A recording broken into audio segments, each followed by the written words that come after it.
আমি আমি সবাইকে এই কারণে ধন্যবাদ দিতে চাই যে আমার মতন একজন লেখকের জন্য আপনারা এখানে এসছেন।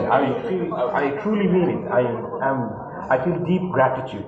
আমাকে অসংখ্য ধন্যবাদ আপনারা যে আসছেন। আমি সত্যি মনে করি যে আমি বাংলাদেশের মানুষের যে ভালোবাসা পেয়েছি রাস্তাঘাটে, এর এক ভাগ ভালোবাসা যদি একজন মানুষ পান তার জীবনে, আই উড কনসিডার যে তার জীবনটা সার্থক। তা এই ভালোবাসা আপনারা দোয়া করবেন যেন এই ভালোবাসার লায়ক আমি হতে পারি, যেন আমি ভবিষ্যতে ওই ডেসপিকেবল না হয়ে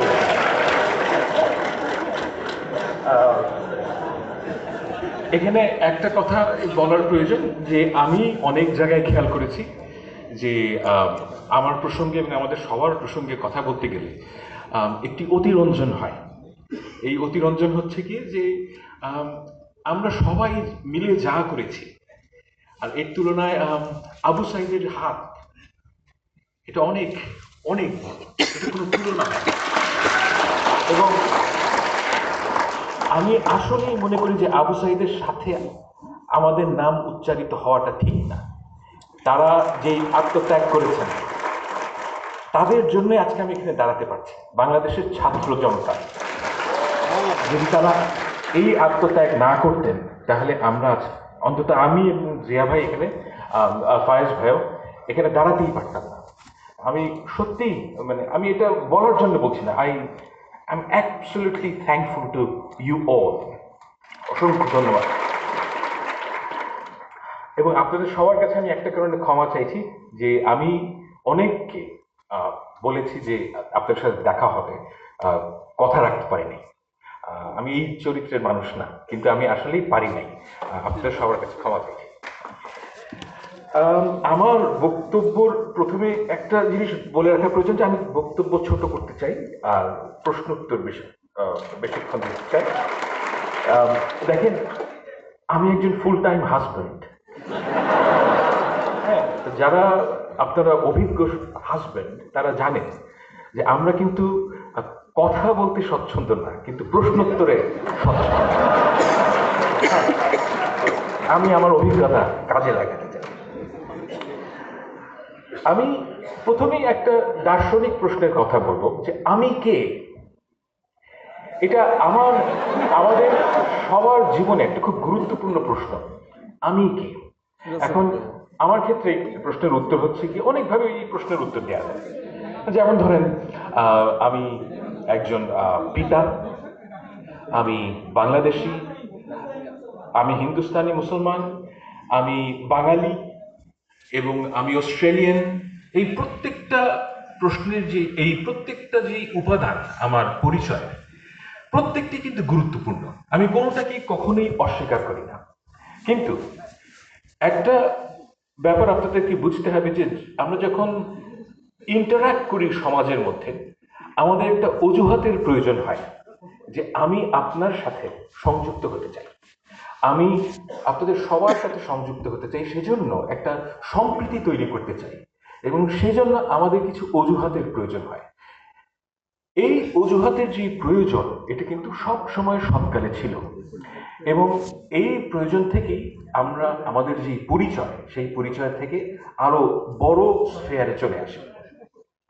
এখন আমাদের যে জাতীয়তাবাদের উদ্ভব কিংবা ধর্ম এই প্রশ্নটার উত্তর দেয় যে আমাদের যে একের সাথে অপরের যে পরিচয়, যে সম্প্রীতি, যে সদ্ভাব, এর অজুহাত প্রয়োজন, এবং সেইখানেই এই আমাদের পরিচয়বাদী জাতীয়তাবাদের প্রসঙ্গ আসে।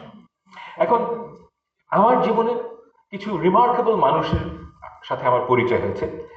একজন হচ্ছেন দীপেশ চক্রবর্তী। তো আমি ওনাকে চাচা ডাকি, এবং উনিও আমাকে সন্তানের মতন স্নেহ করেন। এবং উনি একসময় ক্যানবেরা ছিলেন, আমি ক্যানবেরায় থাকি, এবং উনি প্রতি বছর আসেন, এবং ওনার সাথে কথা বললে বিভিন্ন ব্যাপারে ঘন্টার পর ঘন্টা আড্ডা হয়। তো ওনার সাথে মানে উনি কিন্তু চমৎকার মানুষ, এবং বাংলাদেশের মানুষের প্রতি তার যে আচ্ছা, আপনারা দীপেশ চক্রবর্তীকে চেনেন তো? মানে উনি খুব নাম করা মানুষ, উনি একজন ঐতিহাসিক, এবং আমার বিচারে ভারতবর্ষের সবচেয়ে লিডিং একাডেমিকদের মধ্যে যদি 10 জনের একটা লিস্ট করা হয়, উনি তার মধ্যে থাকবেন না। উনি এতটাই বিখ্যাত। কিন্তু ওনার সাথে কথা বললে আপনার মনে হবে যে একদম মাটির মানুষ। তো ওনার সাথে কথা বলে এবং বিভিন্ন পশ্চিমবঙ্গের মানুষের সাথে কথা বলে আমার সবসময় মনে হয়েছে, বিশেষ করে হিন্দু সম্প্রদায়ের মানুষদের সাথে, যে তাদের একটা ধারণা হচ্ছে কি, যে একজন হিন্দু এবং একজন মুসলমান, এই যে উভয়ের মাঝে মাঝে একটা সম্প্রীতির একটা স্পেস তৈরি হবে, সেই জায়গাটা সেকুলার একটা জায়গা হতে হবে। অর্থাৎ আমরা, ধরেন আপনি একজন হিন্দু এবং আমি একজন মুসলমান, এবং আমি যে আপনার সাথে একটা সম্প্রীতির সম্পর্ক তৈরি করব, এর জন্য আপনাকে এবং আমাকে উভয়কেই বাঙালি হিসাবে হাজির হতে হবে। অর্থাৎ যেই অজুহাতের কথাটা আমি বললাম, সেই অজুহাতটা এখানে হচ্ছে গিয়ে বাঙালি। আমি এই প্রবণতা বহু মানুষের মধ্যে দেখেছি, এবং এর কারণও আমার কাছে মনে হয়েছে যে এই জায়গাটা কিভাবে তৈরি হলো। আমি প্রশ্নটা করি এই কারণে যে এই যে বাঙালি জাতীয়তাবাদ আবিষ্কার হলো আমাদের দেশে 60-এর দশকে, এর আগে তো 700 বছর ধরে মুসলমান এবং হিন্দু একই সাথে থেকেছে, তাদের কেন এই প্রয়োজনটা বোধ হয়নি?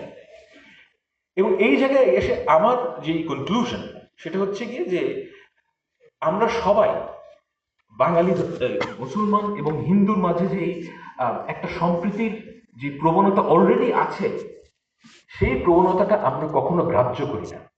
আপনার কিন্তু একটা সেকুলার স্ফেয়ারে গিয়ে হিন্দুর সাথে সদ্ভাব তৈরি করতে হয় না। মুসলমান ধর্মেই এটা আছে, হিন্দু ধর্মেই এটা আছে।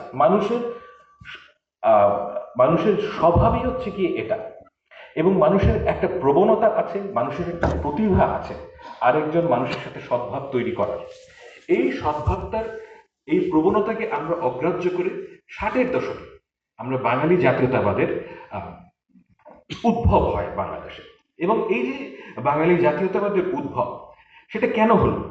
অর্থাৎ 1947 সালে যখন আমরা পাকিস্তান হলাম, তখন এখানে আমরা বাংলাদেশের যারা লিটারেসি ক্লাস, অর্থাৎ এই ঢাকা ইউনিভার্সিটির কাছে শিক্ষিত মানুষ, তারা মনে করলেন যে তাদের পরিচয় মুসলমান হওয়াটা যথেষ্ট না। মুসলমান হওয়াটা যথেষ্ট না, কারণ আপনাকে সবসময় মনে করতে হবে যে আমি উর্দু আলাদের চেয়ে আলাদা। এই যে চাহিদা, এই চাহিদা থেকে বাঙালি জাতীয়তাবাদের উদ্ভব হয়। অর্থাৎ, এবং আরো অনেক এলিমেন্ট আছে। একটা গুরুত্বপূর্ণ এলিমেন্ট হচ্ছে গিয়ে যে সেই সময়কার যারা শিক্ষিত সম্প্রদায়ের মানুষ, তাদের যে চাইল্ডহুড মেমোরিজ, এটা হেভিলি ডিপেন্ডেন্ট অন কলকাতা।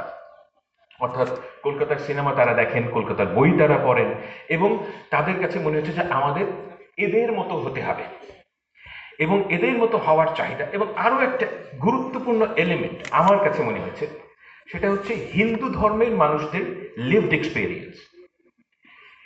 আমি মনে করি, আমার সাথে আপনি দ্বিমত পোষণ করতে পারেন, কিন্তু আমার কাছে মনে হয়েছে বিভিন্ন লিটারেচার পড়ে, বিভিন্ন কথা বলে অনেকের সাথে, যে হিন্দু ধর্মের মানুষদের মধ্যে একটা ঐতিহাসিক গ্লানি আছে। সেই গ্লানিটা তারা বোঝেন যে শ্রেণী প্রথা এটা ঠিক না, এটা তারা বোঝেন, এবং এটার একটা ঐতিহাসিক গ্লানি তাদের মধ্যে আছে। এবং এই গ্লানিটার যে প্রশমন, সেটা সম্ভব হয় 1920-এ, যে তারা মনে করেন যে মানুষ ডিক্লাসড হয়ে যাবে, এবং এই আইডিয়াটা heavily dependent on left lining ideas. এবং সেখান থেকে তাদের বামপন্থার প্রতি তাদের যে আগ্রহ, তারা কিন্তু মানে সত্যিকার অর্থেই খালেস দিলে তারা মনে করেছেন যে মানুষ ডিক্লাসড হবে, এবং ডিক্লাসড হওয়ার জন্য, এবং আমরা পূর্ববঙ্গের মুসলমানরা মনে করেছেন এইটা হচ্ছে কি আমাদের রাস্তা। কিন্তু এই কাজ করতে গিয়ে যে বাঙালি জাতীয়তাবাদের উদ্ভব হয়, জাতীয়তাবাদ কিন্তু পরিচয়ের চেয়ে অধিক। আপনার পরিচয় বাঙালি, এটা আমি কখনোই অস্বীকার করতে বলছি না, কিন্তু জাতীয়তাবাদের মধ্যে আরো অনেক এলিমেন্ট আছে, এবং সবচেয়ে বড় এলিমেন্ট হচ্ছে কি রাজনৈতিক। এবং এই রাজনৈতিক এলিমেন্টকে, এই এলিমেন্টটাকে সবচেয়ে কি বলবো, এমবডিমেন্টটা কি এই জিনিসের, এই চাহিদার, এই বাঙালি জাতীয়তাবাদের, বাংলাদেশের মানুষদের মধ্যে একটা কমন আন্ডারস্ট্যান্ডিং হচ্ছে শেখ মুজিবুর রহমান হচ্ছেন গিয়ে এই যে বাঙালি জাতীয়তাবাদের যেই যে চাহিদা, যে বাঙালি জাতীয়তাবাদের যে আকর্ষণ, তার এমবডিমেন্ট হচ্ছেন গিয়ে শেখ মুজিবুর রহমান। এবং আমি আপনাদের সবাইকে একটা কথা বলতে চাই, এটা আপনারা সবসময় মনে রাখবেন, যে আপনি যা বলেন, আপনার যে মেসেজ, এই মেসেজের যদি 50% গুরুত্ব হয়, বাকি 50% হচ্ছে কি আপনি কে। অর্থাৎ একটা হারামি কিসিমের লোক যদি ভালো কথা বলে, আপনি কিন্তু সেই কথাটা শুনবেন না। হ্যাঁ, এখন এই জিনিসটা সবসময় মাথায় রাখবেন যে আপনি যেই আদর্শের কথা মানুষকে বলেন, সেই আদর্শ আপনার লিভড এক্সপিরিয়েন্সের মধ্যে থাকতে হবে। এখন বাঙালি জাতীয়তাবাদের কথা বল, সবচেয়ে আমার দৃষ্টিতে, আপনার আমার সাথে একমত হওয়ার প্রয়োজন নেই, আমার দৃষ্টিতে সবচেয়ে অগ্রহণযোগ্য ব্যক্তিটি হচ্ছেন গিয়ে শেখ মুজিবুর রহমান।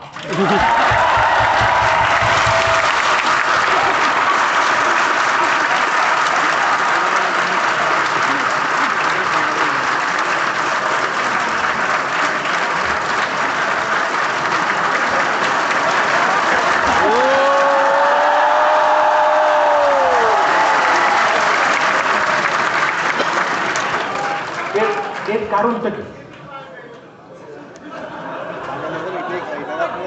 এর কারণটা কি? কারণ হচ্ছে কি, আমি সত্যিকার অর্থে আর কোনো নেতার কথা জানি না পৃথিবীতে, যিনি অ্যাকচুয়ালি কোনো, ধরেন জাতীয়তাবাদী নেতার কথা জানি না পৃথিবীতে, যিনি অ্যাকচুয়ালি কোনো সংগ্রামে উপস্থিত ছিলেন না, শুধুমাত্র ভাষণ দিয়ে অবিসংবাদিত নেতা হয়েছে। না, দিস আর ফ্যাক্টস, আমি কিন্তু বানিয়ে বলছি না। কারণ আপনি খুব খেয়াল করে দেখেন যে উনি কি 71 সালে উপস্থিত ছিলেন না। এই মানে, এবং ওনার যে কথা এবং ওনার যে চাহিদা, এবং রাইট, এবং উনি যখন ক্ষমতা পেয়েছেন তখন উনি একজন স্বৈর শাসকে পরিণত হয়েছেন, এবং ওনার অপশন ছিল স্বৈর শাসক না হওয়ার, এবং সেটা তিনি হয়েছেন স্বেচ্ছায়, বাকশাল কায়েম করেছেন। এবং এই ধরনের মানুষকে যখন আপনি একটি আদর্শবাদের, বাঙালি জাতীয়তাবাদ এক ধরনের আদর্শবাদ, এই আদর্শবাদের যারা যদি আপনি পোস্টার বয় করেন, তখন আপনি যে ভুলটা করেন সেটা হচ্ছে আপনি ভুল মেসেজিং দেন।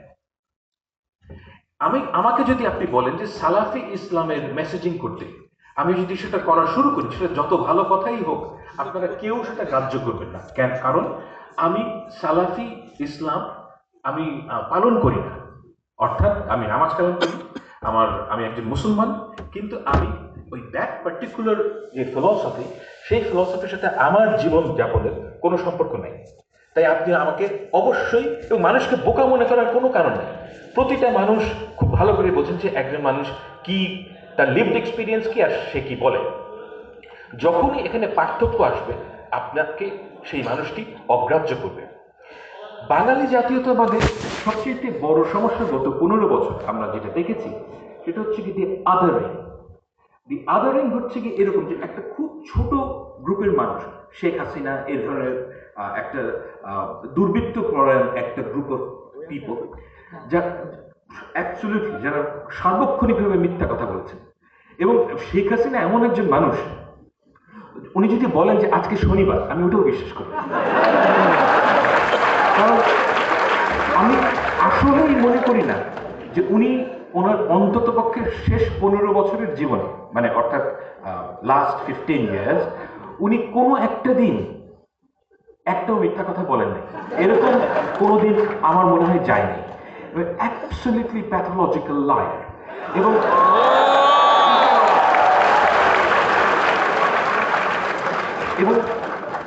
যে সত্যটা হচ্ছে গিয়ে একদম আমাদের সামনে উদ্ভাসিত, সেটা হচ্ছে গিয়ে যে বাঙালি জাতীয়তাবাদের যে পলিটিক্যাল বয়ান, সেটা বিভিন্ন কারণে প্রবলেম্যাটিক। প্রথম কারণ হচ্ছে কি, বাঙালি জাতীয়তাবাদে বলা হয় যে আমরা বাঙালি, কিন্তু এর যে তাদের যে ক্ষমতার যে এক্সপ্রেশন, সেটা হচ্ছে কি এমন এক গ্রুপ অফ পিপলকে নিয়ে, তাদের জীবনে সেই জাতীয়তাবাদের কোনো আমি প্রমাণ কিংবা প্রয়োগ দেখি না। যেমন ধরেন বাংলাদেশের যারা ফিল্ম ইন্ডাস্ট্রি কেন্দ্রে, আপনারা যারা অনেকেই বয়স কম, কিন্তু আপনারা আসলে অনেকে জানেন না যেটা, যে ধরেন 90s-এ 80s-এ যারা সব সময় বাঙালি বাঙালি করতে করতে একদম মারা যেত, তাদের নিজেদের ছেলেমেয়েরা ইংলিশ মিডিয়ামে পড়ে। হ্যাঁ, এবং তাদের ছেলেমেয়েরা পড়াশোনা শেষ করলেই তাদেরকে বিদেশে পাঠিয়ে দেওয়া হচ্ছে। এবং তাদের কথা হচ্ছে যে, এবং যারা বাঙালি নন, অর্থাৎ ধরেন বিএনপি, জামাতে ইসলামী, যার দাড়ি টুপি আছে, হ্যাঁ, যারা তাদেরকে মানে এদেরকে তো তারা সহি বাঙালি মনে করেন না, তাই না? এই গ্রুপ অফ পিপলের মানে কোনো অধিকার নেই তার এই গ্রুপ অফ পিপলকে যা ইচ্ছা তাই করা। সব আমি ধর্ম আনতে চাই না এখানে, but I get your point and you're right. হ্যাঁ, বাঙালি না। এখন এই যে আদারিং এর কারণে কি হয়েছে যে সমাজে অ্যাকচুয়ালি যে বাঙালি জাতীয়তাবাদ যা করতে চেয়েছিল, অর্থাৎ সমাজের মানুষকে একাট্টা করা, সেটা করতে ব্যর্থ হয়েছে এবং বাঙালি জাতীয়তাবাদ ফেল করেছে। এটা হচ্ছে রিয়ালিটি, যে as a political movement it has fail. এবং কেন ফেল করেছে? কারণ দেখেন, এই যে আমি আপনাকে প্রথমেই বললাম যে মানুষের সাথে মানুষের সদ্ভাব, এই সদ্ভাব, এই ভালোবাসা, এই সম্প্রীতির জন্য কিছু ভ্যালুজ লাগে। সেই ভ্যালুজের মধ্যে আমি সবসময় সবাইকে বলি, দেখেন আপনি কেমন মানুষ, আমি এটা কখনোই আপনার ডিগ্রি দিয়ে মাপি না। To me it is irrelevant. আপনার কতগুলো ডিগ্রি আছে, কতগুলা আপনার বাবার কত টাকা আছে, কিংবা আপনি কি কি করেছেন না করেছেন, এর থেকে অনেক গুরুত্বপূর্ণ একটা বিষয় হচ্ছে কি, 500 বছর আগে একজন সাধারণ মানুষ আপনাকে কি একজন ভালো মানুষ হিসেবে গ্রহণ করবেন নাকি না? তিনি যদি করেন, সে কিন্তু দেখবে না যে আপনি ভালো কম্পিউটার প্রোগ্রামার কিনা, তিনি দেখবেন না যে আপনি ভালো একজন ইঞ্জিনিয়ার কিনা, তিনি দেখবেন খুব সামান্য কিছু বিষয়, যে আপনি সত্য কথা বলেন কিনা, আপনি একজন স্নেহময় পিতা কিনা, আপনি ডিপেন্ডেবল কিনা। এই যে ভ্যালুসগুলো মানুষের মধ্যে, এই ভ্যালুসগুলো টাইমলেস, সব কালে সব জায়গায় ছিল। এবং এই ভ্যালুসগুলো বাঙালি জাতীয়তাবাদ ধারণ করতে পারে না, ধারণ করতে পারে না দেখে এই অ্যাজ এ পলিটিক্যাল মুভমেন্ট এটা ফেল করেছে। আপনি দেখেন যে বাঙালি জাতীয়তাবাদের যারা ক্ষমতার কেন্দ্রে ছিলেন, তারা কারা ছিলেন? এই যে সালমান এফ রহমান, কি দম্ভ ছিল লোকটা, বাবারে বাবা, ধরাকে সরাজ্ঞান করতেন। এই যে আমি মানিক, এক্স্যাক্টলি, মানে আমি এই যে আমার এত দুঃখ লাগতো যে একটা মানুষের এত দম্ভ হবে। এবং আমি ব্যক্তিগতভাবে খুব একেবারে হিংস্র মানুষ না, কিন্তু সালমান এফ রহমান যখন অপদস্থ হন, আমি এর মধ্যে শান্তি খুঁজে পেয়েছি। যে ওনারা এমন একটা সিস্টেমকে রিপ্রেজেন্ট করেছেন গত 15 বছর, যেটা প্রবলভাবে আগ্রাসী, প্রবলভাবে দুর্নীতিপরায়ণ, এবং সাধারণ মানুষের যে অত্যাচার হয়েছে। আমি দেখেন, আমি রাজনৈতিক পরিবারের একজন মানুষ, তো আমি অনেক খবর পাই যে কি কার কি হয়েছে না হয়েছে, আমি অনেকের সাথে কথাও বলি। গত 15 বছর, বিশেষ করে গত 10 বছর, যারা দাড়ি টুপি পরা মুসলমান এবং যারা বিএনপি এবং জামাতের রাজনীতি করেছেন, তাদের যে কি দুর্বিষহ জীবন গিয়েছে, এটা ব্যাখ্যা করার মতন না, অকল্পনীয়। আমি এমন একজনকে চিনি যার 8 বছরের সংসার শেষ হয়ে গেছে। তার ওয়াইফ তাকে ডিভোর্স করেছেন, কারণ যে তার সাথে সংসার করা সম্ভব না, কারণ সে তার দেশের বাড়িতে যেতে পারেন না। তিনি ঢাকায় উবার চালাতেন, এবং এই ঘটনা ঘটেছে কিন্তু 10 বছর জুড়ে। একজন মানুষ যার সংসার হারাতে হয়েছে, কত লোককে যে জেলে যেতে হয়েছে, কত মানে অকল্পনীয়। আমার আলমগীর সাহেব, উনি জেল থেকে বেরিয়ে কাঁদছিলেন, আমার ফোনে কথা হচ্ছে, উনি কেঁদে ফেলেছেন, কারণ জেলে গেলে উনি দেখতে পান যে বিএনপির অন্য নেতাদের, মানে অন্য কর্মীদের কি অবস্থা। এক একজনের কাহিনী আপনি শুনলে চোখে পানি ধরে রাখতে পারবেন। এবং এই যে অত্যাচার, এই অত্যাচার হয়েছে কি কারণে? কারণ একটা ক্লাস সৃষ্টি হয়েছে বাংলাদেশে, যারা নিজেদেরকে বাঙালি, আওয়ামী মনে করত, এবং এই মনে করা থেকে তাদের কিন্তু অপরকে অত্যাচার করার যে জাস্টিফিকেশন তৈরি হয়েছে, এবং সেটাই হচ্ছে সবচেয়ে ভয়ঙ্কর জিনিস। যে এই জাস্টিফিকেশনের কারণে আমরা এই নিজের দেশের মানুষদের মধ্যে একটা আলাদা গ্রুপ অফ ক্লাস, একটা প্লেস তৈরি হয়েছে, সো টু স্পিক। আমি এই কারণে যে individual aspiration of human being, আপনি কি চান জীবনে?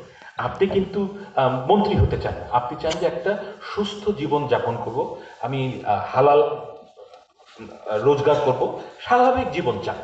এই যে একটা মানুষের স্বাভাবিক জীবন চাওয়ার যে অ্যাসপিরেশন, এই অ্যাসপিরেশনের ক্ষেত্রে বাঙালি জাতীয়তাবাদ কি এটাকে ধারণ করেছে না এই অ্যাসপিরেশনকে প্রতিহত করেছে? আমার দৃষ্টিতে এটা প্রতিহত করেছে। কারণ যে বাঙালি জাতীয়তাবাদের যে ইনহেরেন্টলি এই সক্ষমতা নাই, কারণ এটা হচ্ছে কি একটা এক্সক্লুশনারি গ্রুপ। এক্সক্লুশনারি গ্রুপ এই সেন্সে যে আপনাকে একটা আমাদের মুক্তিযুদ্ধের একটা ন্যারেটিভ স্বীকার করে নিতে হবে, আপনাকে মনে করতে হবে যে শেখ মুজিবুর রহমান 1000 বছরের শ্রেষ্ঠ বাঙালি। এটা কেন এটা মনে করা হয় আমি জানি না।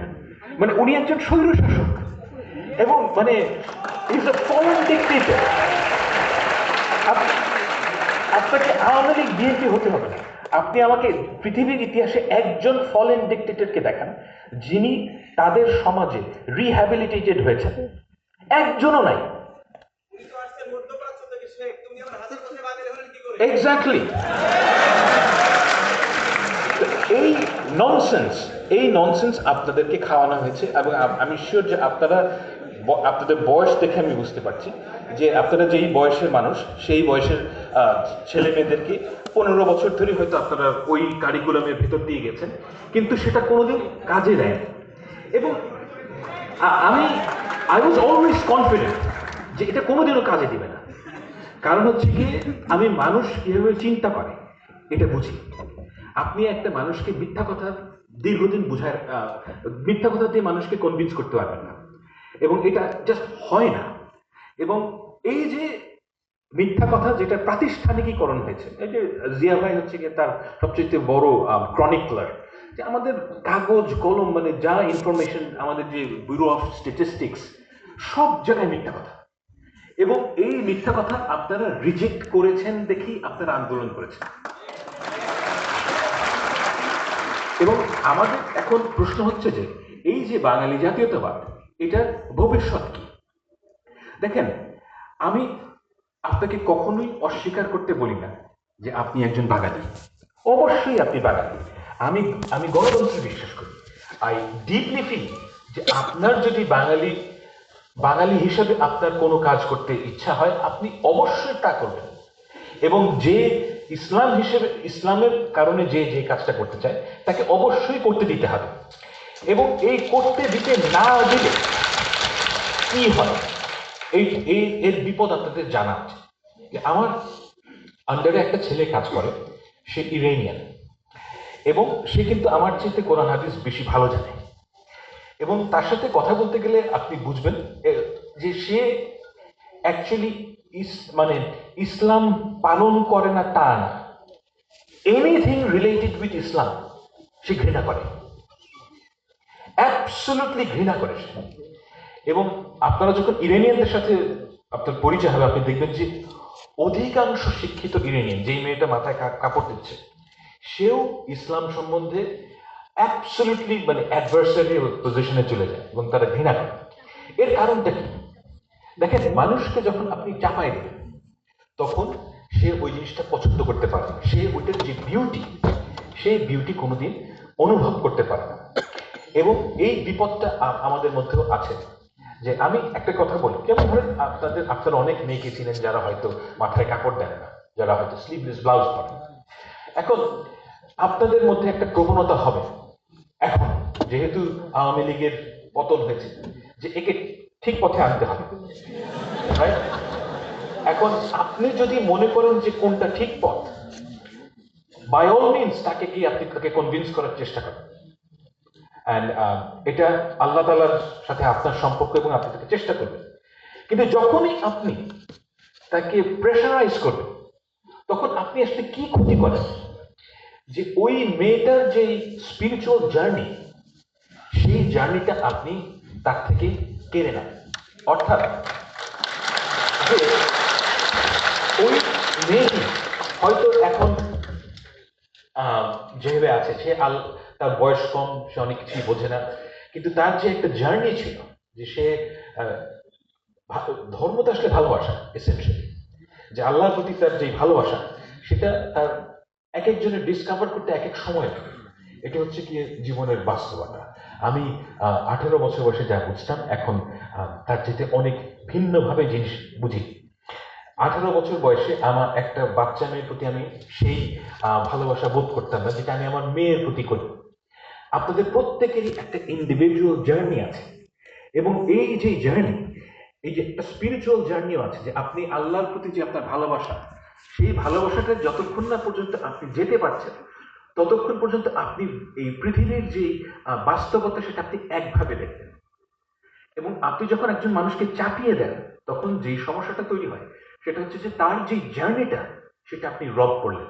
ইয়েস, আপনার ভাল লাগবে যে সে মাথায় কাপড় দিচ্ছে, সে হিজাব করছে, কিন্তু এতে তার কিন্তু কোনো লাভ হবে না। এবং এই ঘটনাটা আমি দেখেছি। এবং আমাদের যে এখন রেভলিউশনারি জিল, আমি কেন ভয় পাই এই জিনিসটা, যে রেভলিউশনারি জিল থেকে আপনাদের মধ্যে 6 মাস পরে কিংবা 1 বছর পরে আপনি যেটা মনে করবেন যে আপনার জন্য যেটা ঠিক, সেটা অপরকে ওই জায়গায় আনতে হবে। এই যে আপনার চাহিদা, এই চাহিদাটার সম্বন্ধে আপনাদের কিন্তু সবসময় সজাগ থাকা উচিত, যে এই চাহিদা এটা ডেঞ্জারাস। এবং এই চাহিদার থেকে, দেখেন, আমি যখন বাংলাদেশের কথা চিন্তা করি, আমার কাছে মনে হয় যে সবচেয়ে প্রথম কাজ হচ্ছে কি, রাষ্ট্র যেন আপনার মাথায় চেপে বসতে না পারে। এটা হচ্ছে কি আমার প্রথম দেখার বিষয়, যে রাষ্ট্র যদি আপনার মাথায় চেপে না বসে, রাষ্ট্র যদি আমাকে বলে যে 5 ওয়াক্ত নামাজ পড়তে হবে, আমি ওইটার এগেইনস্টে।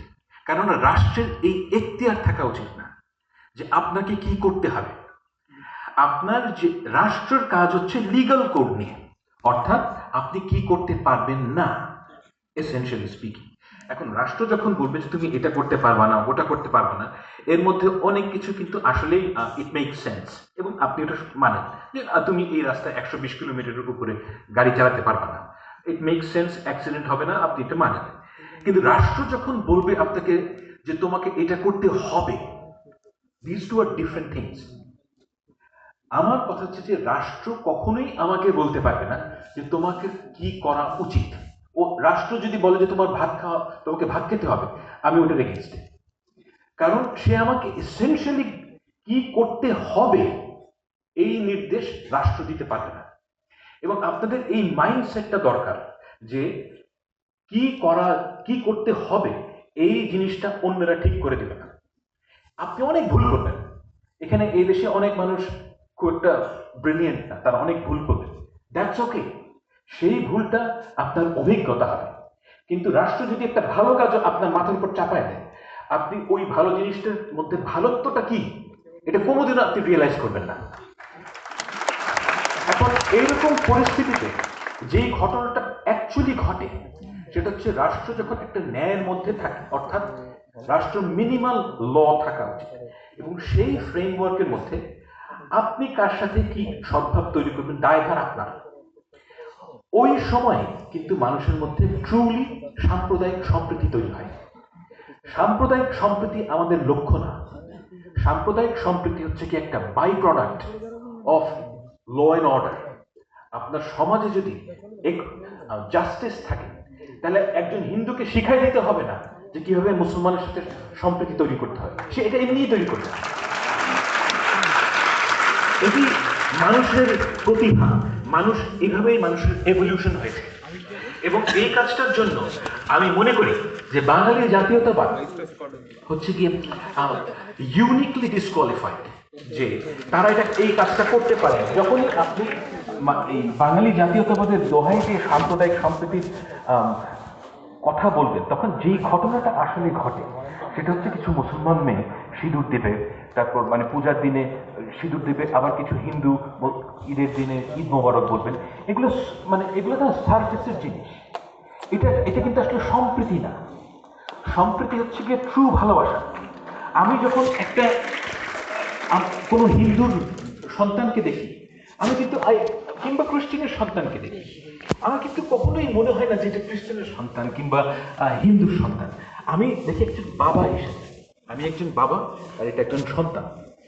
এই যে মনোভাব, এই মনোভাব কিন্তু মানুষের মধ্যে, এটা কিন্তু কোনো অ্যাডভান্সড কিংবা সফিস্টিকেটেড মনোভাব না। এই মনোভাবটা মানুষের মধ্যে সবসময় ছিল। বাঙালি জাতীয়তাবাদ এসে আপনাকে বুঝিয়েছে যে এই মনোভাব যথেষ্ট না। যথেষ্ট কি, আপনাকে ওই সেকুলার স্পেসে যেতে হবে। এবং আপনার মধ্যে তো ওই সেকুলার স্পেসের কোনো নিড ছিল না কোনোদিন। তখন আপনাকে মনে হচ্ছে যে বিশেষভাবে অ্যাক্ট করলে আপনার সমাজে সহি হিসেবে আপনি আবির্ভূত হবেন। কিন্তু এটা হয় না, এটা ফেল করেছে এবং এটা বারে বারে ফেল করবে। একজন হিন্দুকে মুসলমান, হিন্দু ধর্ম ছেড়ে মুসলমানের সাথে সম্প্রীতি তৈরি করতে হবে না। ঠিক তেমনি একজন মুসলমানকে তার ইসলাম ধর্ম বাদ দিয়ে তাকে হিন্দুর সাথে সম্প্রীতি তৈরি করতে হবে না। এই হচ্ছে গিয়ে, এবং সবচেয়ে বড় কথা, বাঙালি জাতীয়তাবাদের পৌরোহিত্য না থাকলে যে ঘটনাটা ঘটবে সেটা হচ্ছে যেই কাজগুলোকে আপনি বাঙালির কাজ বলে মনে করেন, অর্থাৎ যেমন ধরুন একটা বিশেষ specific way of art form. আমি দেখেন, আমি একজন ছবি আঁকি আমি, এবং আমি যে কোনো দেশে গেলেই মিউজিয়ামে যাই, সব জায়গায় এই জায়গাগুলোর ব্যাপারে আমার সারা জীবন অনেক আগ্রহ।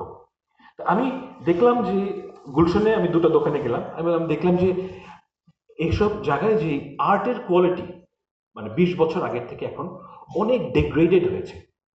Actually I can ভাউচ for it যে বাংলাদেশের আর্টিস্টদের যে আর্ট ওয়ার্ক এর যেই মান সেটা নিচে নেমে গেছে। কেন গিয়েছে সেটা ভিন্ন বিষয়, কীভাবে গিয়েছে সেটা ভিন্ন বিষয়। কিন্তু আমি একটা কথা বলতে চাই যে এটা হচ্ছে সাবজেক্টিভ মূল্যায়ন আমার নিজের, কিন্তু আমার কাছে মনে হচ্ছে একটু কমে গেছে। কারণ কি? কারণ হচ্ছে কি, আপনাকে এমন একটা এক্সপ্রেশনের প্রতি বাধ্যবাধকতা সৃষ্টি করা হয়েছে যেটা আপনার মন থেকে আসে নাই। আপনাকে মনে হচ্ছে যে আমি যদি একজন স্কাল্পচার হই তাহলে আমাকে একটা শেখ মুজিবের মূর্তি বানাতে হবে। আপনার মনে হয়েছে যদি আমাকে একজন আর্টিস্ট হতে হয় তাহলে বাংলায় এভাবে লিখতে হবে, তাহলে শেখ মুজিবের অমুক ছবিটা আঁকতে হবে, এবং নাটক করতে গেলে আপনাকে দেখাতে হবে যে তার মানে যেগুলোর কোনো রিয়েল লাইফে কোনো রেলেভেন্স নাই। মানে মানুষ এইভাবে সমাজে চলে না। আমাদের একটা স্পেসিফিক ওয়ে অফ লাইফ আছে, যেটা হচ্ছে গিয়ে যেটা হাজার বছরের সংস্কৃতি না, কিন্তু অন্তত কয়েকশো বছরের আমাদের অভ্যাস, আমাদের একটা স্পেসিফিক ওয়ে অফ লাইফ আছে। এই লাইফটা, যেমন মেয়েরা এখানে শাড়ি পরবে, আপনি চেষ্টা করলেও তাকে শাড়ি পরা আটকাতে পারবেন না, সে বিশেষ বিশেষ দিনে শাড়ি পরবে।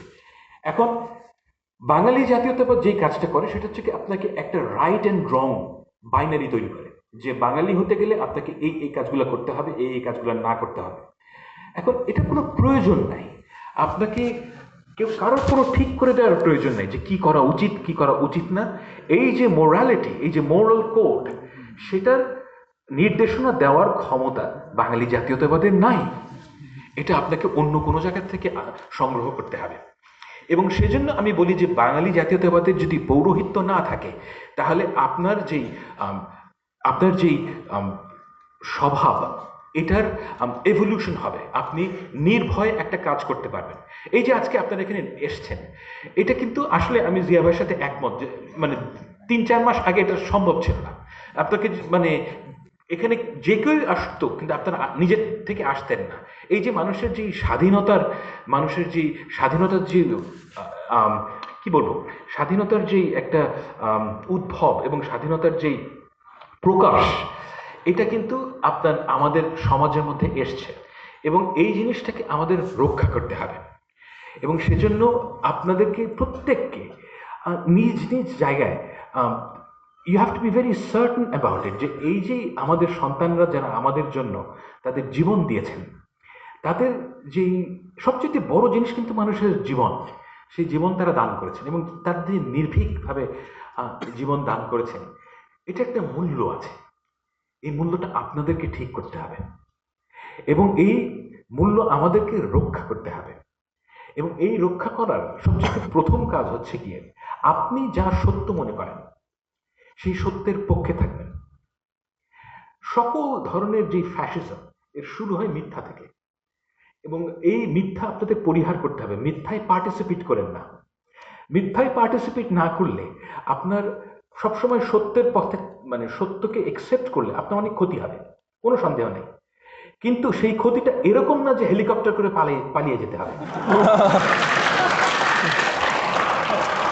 যে এই মানুষের জীবনে এই জিনিস, এবং আমি সবসময় মনে করি, আমি মনে করি যে আমার 60 বছর বয়সে আমি যদি আমার মেয়ের সামনে দাঁড়াতে পারি, I would consider to be a successful man. আমি কিন্তু আসলে ওই কেয়ার করি না যে কে কি বললো না বললো, কি পুরস্কার না পুরস্কার, এগুলো আমার কাছে ইমেটেরিয়াল, অ্যাবসলিউটলি ইমেটেরিয়াল। কারণ end of the day doesn't matter. যেটা অ্যাকচুয়ালি ম্যাটার করে সেটা হচ্ছে আমার মেয়ে আমাকে কিরকম মানুষ মনে করে। এবং এই ঘটনাটা আপনারা এখন অনেক ইয়াং, আপনাদের হয়তো এখনো সন্তান হয়নি, ভবিষ্যতে হবে, আমি আল্লাহর কাছে দোয়া করি। কিন্তু যখন হবে তখন আমি এখন এই এই মানে শুভকামনা থেকে আমি আপনাদেরকে সবসময় একটা কথা স্মরণ করিয়ে দিতে চাই। আমি আগেও বারবার বলেছি, এখনো বলছি, যে সব ধরনের যে ডেভিয়েশন আমাদের সমাজে শুরু হয়, এই ডেভিয়েশনের প্রথম স্টেপটা, নানান ধরনের ডেভিয়েশন সমাজে হয়, কিন্তু প্রথম স্টেপটা হচ্ছে গিয়ে শিক্ষিত মানুষ যখন মিথ্যায় পার্টিসিপেট করে, এটার যে সুদূর প্রসারী যে প্রভাব কত, এটা আপনি কল্পনাও করতে পারবেন না। যেমন আমাদের শিক্ষকরা, ঢাকা বিশ্ববিদ্যালয়ের শিক্ষকরা বছরের পর বছর মিথ্যা কথা বলে গেছে। আপনাদের ঢাকা ইউনিভার্সিটির টিচাররা এক একজনের, আমি একটা ঘটনার মনে করি, আমার একজন শিক্ষিকা ছিলেন, আমি এই বিশ্ববিদ্যালয়ে পড়াশোনা করেছি, ওনার, আমি হচ্ছে নাম বলছি না, তো উনি, হ্যাঁ, তো উনি যখন আমি ছিলাম তখন কিন্তু উনি একজন অ্যাভারেজ খারাপ শিক্ষক ছিলেন। হ্যাঁ, মানে অন্য খারাপ শিক্ষকরা যা করেন উনি তাই করতেন। হ্যাঁ, কিন্তু উনি হিংস্র ছিলেন না, এবং আমি এটা বলবো যে উনি একজন ভদ্রলোকও ছিলেন। হ্যাঁ, কিন্তু আমি পরে শুনি কি যে 2-3 বছর আগে শুনি যে উনি একদম ভয়ানক শেখ হাসিনার মতন হয়ে গেছে। মানে খাতাতে পরীক্ষার হলে কাউকে পছন্দ না হলে খাতা টেনে নেবেন, ছিঁড়ে ফেলবেন খাতা, এই ধরনের হিংস্র কাজ করা শুরু করেছিলেন। তা আমি কিন্তু সবসময় ভাবতাম যে এই যে ট্রান্সফরমেশনটা কিভাবে সম্ভব। উনি তো এরকম মানুষ ছিলেন না আগে। তো এটার দুটো ব্যাখ্যা আছে।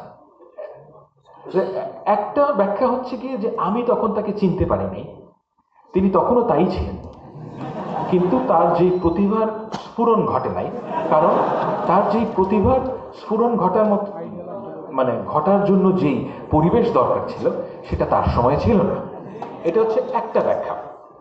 আর দ্বিতীয় ব্যাখ্যা হচ্ছে গিয়ে যে এই 15 বছরে সমাজ তাকে এরকম হিংস্র, মানে তার যে প্রফেশনাল সমাজ অর্থাৎ ঢাকা বিশ্ববিদ্যালয়ের পরিবেশ তাকে হিংস্র করে তুলেছে।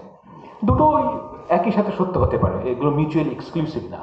কিন্তু এই জায়গায় পৌঁছানোর জন্য আপনার প্রথম যেই জায়গায়, যে বিষয়টা আপনাকে একমত হতে হয়, সেটা হচ্ছে কি যে আপনার নিজের সম্বন্ধে একটা ইনফ্লেটেড ধারণা তৈরি করতে হয় যে আই এম সামবডি।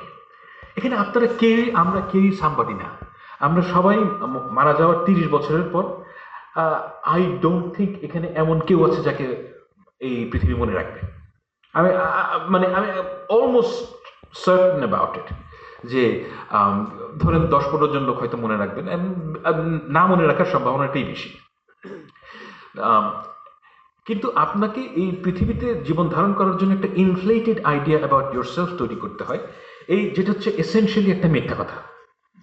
এবং এই মিথ্যা কথাকে জারি রাখার জন্য আপনাকে আরো অনেক অ্যাসোসিয়েটেড মিথ্যা কথা বলতে হয়, যেটা বাংলাদেশে আমি খেয়াল করেছি যে সবার নিজের সম্বন্ধে একটা খুবই ইনফ্লেটেড ধারণা আছে যে আই এম সামবডি। এবং এটা কিন্তু ক্ষতিকর, এটা দীর্ঘমেয়াদী ক্ষতিকর এই কারণে যে আপনি আপনার নিজের সম্বন্ধে এমন এক্সপেকটেশন তৈরি করেন যেটা সমাজে জারি রাখা সম্ভব না। অর্থাৎ আপনি যদি মনে করেন যে যদি আপনি মনে করেন যে আমি ঐশ্বরিয়া রায়, রাইট, তাহলে ঐশ্বরিয়া রায়ের মতন আপনাকে সাজগোজ করতে হবে। হ্যাঁ, অ্যাডেড এক্সপেন্স, এবং ওই রকম সাজগোজ করতে হলে প্রতিদিন আপনাকে বাইরে বেরোনোর আগে 1 ঘন্টা সাজগোজ করতে হবে। তো এগুলো কিন্তু আপনি নিজের উপর চাপিয়ে দিচ্ছেন, এবং প্রতিটা জায়গায় আপনাকে একটা ইমেজ মানুষের সামনে প্রকাশ করতে হবে। এই ইমেজ থেকে বাঁচার জন্য সবার আগে যে প্রথম জিনিসটা আপনাদের মনে রাখা উচিত যে আমি মিথ্যায় পার্টিসিপেট করব না। মিথ্যায় পার্টিসিপেট না করলে আপনি নিজেকে নিয়ে কন্টেন্ট থাকেন যে আল্লাহ তাআলা আমাকে যা বানিয়েছে দ্যাটস ওকে, আমার মধ্যে হয়তো এই গুণটা নাই, I will try my best to achieve it, I am not a good writer, I will work for it. কিন্তু মিথ্যায় পার্টিসিপেট করলে আপনার জীবন মানে সমাজ তো বটেই, আপনার নিজের জীবনও ধ্বংস হবে। আমি মনে করি যে আমাদের এই যে বাঙালি জাতীয়তাবাদের যে ভবিষ্যৎ, সেখানে যে ঘটনাটা ঘটবে সেখানে হচ্ছে যে আমাদের যে জাতীয়তাবাদ থেকে যে political aspect, political side of Bangali জাতীয়তাবাদ, এটা রিভাইভ করা সম্ভব না। কারণ হচ্ছে কি যে আপনাদের যাদের অভিজ্ঞতা, আপনাদের সবার বয়স হয়তো বেশিরভাগের বয়স অন্তত 30-এর নিচে, আপনাদের আগামী 30 বছর পর্যন্ত মনে থাকবে যে এই বাঙালি জাতীয়তাবাদের কারণে আপনাদের জীবনে কি বিপর্যয় নেমে এসেছিল। ঠিক।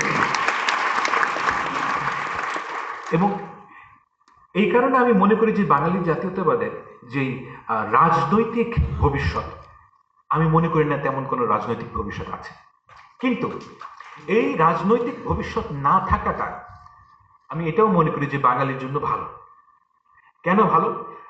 আমি একটা ছোট্ট প্রশ্ন করতে চাই আপনাদের যে সবাইকে। আমাদের 2024 কিছুক্ষণের জন্য ভুলে যান, ঠিক আছে? 2024 আমি ভুলে যাচ্ছি। বাঙালি জাতি মানে এই ভূখণ্ডের মানুষের ইতিহাসে 1971 সাল হচ্ছে গিয়ে সবচেয়ে গুরুত্বপূর্ণ বছর। দ্বিতীয় গুরুত্বপূর্ণ বছর কোনটা? না,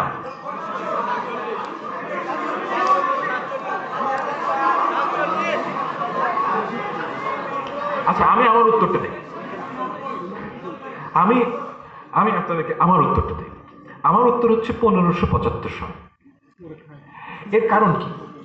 এর কারণ হচ্ছে কি, আমি কেন বাঙালি জাতীয়তাবাদী ন্যারেটিভকে আপনার প্রশ্ন করতে হবে আপনাকে বোঝার, আমি আমার মতামতটা কেন এটা আমি বলছি। 1575 সালে মুনিম খান অর্থাৎ মুঘল জেনারেল, উনি 12 ভূঁইয়াকে পরাস্ত করে বেঙ্গলে অর্থাৎ ইস্ট বেঙ্গলে প্রবেশ করেন। না, আমাদের পপুলার কালচারে বলা হয়ে থাকে যে ইসাখার পরাজয় অর্থাৎ 12 ভূঁইয়ার স্বাধীন সুলতানদের পরাজয়ের কারণে আমরা স্বাধীনতা হারাই। কিন্তু রিয়ালিটি হচ্ছে কি কমপ্লিটলি ডিফারেন্ট। আমি আপনাকে বোঝাতে সক্ষম হব। আমি কেন বলছি 1575 সবচেয়ে গুরুত্বপূর্ণ বছর, কারণ আমাদের যে বেঙ্গল অর্থাৎ পূর্ববঙ্গ, পূর্ববঙ্গের অধিকাংশ জায়গা অর্থাৎ আপনি যদি মাঝখান থেকে রাফলি স্পিকিং আপনি যদি মাঝখান থেকে একটা দাগ কাটেন বাংলাদেশের, এর যে নিচের অংশ এই জায়গায় জঙ্গল এবং সোয়াম্পি ল্যান্ড ছিল। এবং মানে মুঘলদের একটা মানে স্টেটেড লক্ষ্য ছিল যে আমরা এখানে গিয়ে এই জঙ্গল কাটবো, কেটে কৃষি জমি তৈরি করব। এবং কৃষি জমি তৈরি হওয়ার ফলে মানে 1570-এর দিকে টোডরমল বলে একজন খুব নামকরা মন্ত্রী ছিলেন আকবরের, তো উনি একটা রেন্ট রোল তৈরি করেছিলেন, অর্থাৎ বেঙ্গলে কোত্থেকে কত টাকা মানে কর আসে। এবং এই দ্বিতীয়বার এটা হয় ঠিক 100 বছর পরে। দেখা যায় যে আজকে যেই অঞ্চলটাকে আমরা পশ্চিমবঙ্গ বলি অর্থাৎ মেদিনীপুর, গৌড়, এই জায়গাগুলো, এই জায়গায় রেন্ট কমে যায় 100 বছরে, আর রেন্ট বাড়ে হচ্ছে গিয়ে আমাদের অঞ্চলে। এখন আমাদের দেশের যে মুসলমান সম্প্রদায়, এই সম্প্রদায় কখনোই তৈরি হতো না। আচ্ছা কখনোই তৈরি হতো না এটা আমার হয়তো ভুল অ্যাসাম্পশন, তৈরি না হওয়ার সম্ভাবনাটা বেশি ছিল যদি না তারা এই কাজটা করতেন। এর একটা চমৎকার প্রমাণ আছে যে এই বেঙ্গলে প্রচুর ইউরোপিয়ান পর্যটক এসছেন, এবং প্রথম যেই পর্যটক গ্রামীণ মুসলমান সম্প্রদায়ের উল্লেখ করেন সেটা হচ্ছে 1620 সালে। এর আগে অনেকে এসছেন বাংলাদেশ মানে পশ্চিমবঙ্গে এবং পূর্ববঙ্গে, তখন এটা পুরোটাই বেঙ্গল। তো কিন্তু একজনও, এবং অনেকেই মুসলমানদের সম্বন্ধে অনেক কথা বলেছেন, হিন্দুদের সম্বন্ধে অনেক কথা বলেছেন, কিন্তু কোনো গ্রামীণ মুসলমান সম্প্রদায়ের উল্লেখ করেন নাই। এই যে গ্রামীণ মুসলমান সম্প্রদায় তৈরি হলো, যাদের উত্তরসূরি আমরা সবাই, এটা কখনোই সম্ভব হতো না যদি না মুঘলরা বেঙ্গলে আসতেন। এখন এই যে ন্যারেটিভ, এটা কিন্তু আমাদের সম্পূর্ণ অনুপস্থিত। এত বড় ঘটনা ঘটলো কিন্তু আমাদের কনসিয়াসনেসের মধ্যে এই জিনিসগুলো নাই। এই জিনিসগুলো নাই কারণ হচ্ছে কি আমরা এমন একটা জাতীয়তাবাদী প্রকল্পের ভিতরে ছিলাম গত 15 বছর, যে আমাদের আমাদের জাতির ইতিহাস কি, আমাদের এবং সেই আমাদের আমাদের মানুষের যে অ্যাসপিরেশন, কালেকটিভ উইল কি, এটা সম্বন্ধে আমরা আবিষ্কারই করতে পারিনি। তো আমি আপনাদেরকে অনুরোধ করব যে আমাদের যে ভবিষ্যৎ, সেই ভবিষ্যতে যদি আপনি যেতে চান, এখানে নানান বিষয় আসবে, তবে একটা কথা আপনাদের মনে রাখতে হবে যে স্বাধীনতা জিনিসটা দীর্ঘস্থায়ী জিনিস না। এই সেন্সে যে আপনি যদি এটাকে রক্ষা করার জন্য আগ্রহী না হন, আপনারা যদি এটাকে রক্ষা করার জন্য সবকিছু ত্যাগ করতে রাজি না হন, তাহলে এই স্বাধীনতা থাকে না।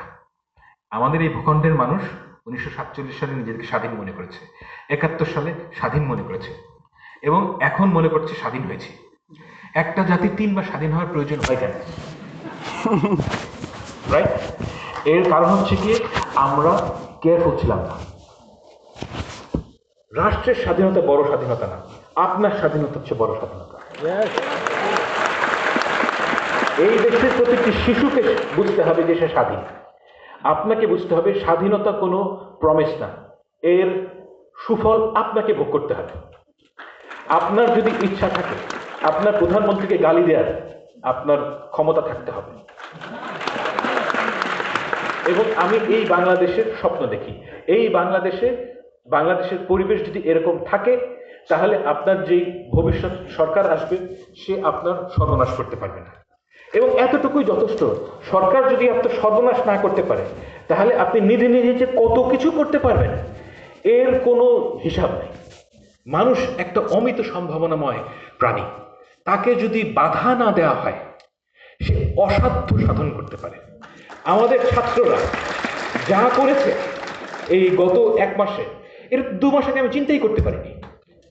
তারা অসাধ্য সাধন করেছে, তো হেলিকপ্টার দিয়ে শেখ হাসিনা পালাইছে। তো এই অসাধ্যতারা কিভাবে স্বাধীন করেছে? কারণ হচ্ছে কি, আপনাকে বিশ্বাস করতে হবে।